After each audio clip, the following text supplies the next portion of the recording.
วิธีกำจัดศัตรูได้ល្អជាទីបំផុតគឺត្រូវធ្វើឲ្យศัត្រូវនោះត្រឡប់មកជាមិត្តវិញទោះជាមិនមែនមិត្តដែលត្រូវខ្សែផ្គប់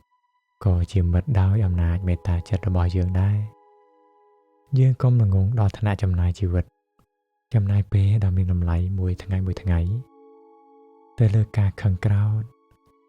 ការចងគំនុំរហូតរកពេលដើម្បីរីរាយក្នុងសេចក្តីល្អរបស់ខ្លួនមិនបាននោះ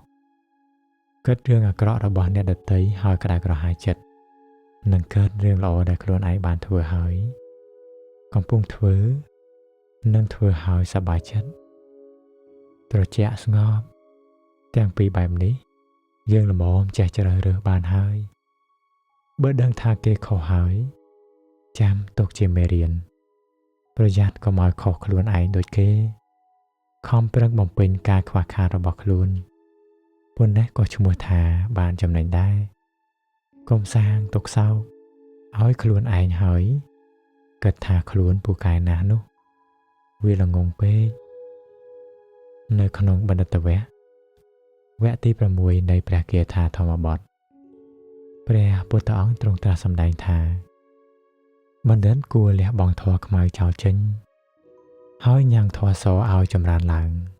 ដើម្បីបានចិញ្ចាអាល័យគឺកាមគុណហើយឈោមទៅរកព្រះនិព្វានដែលមិនមានអាល័យ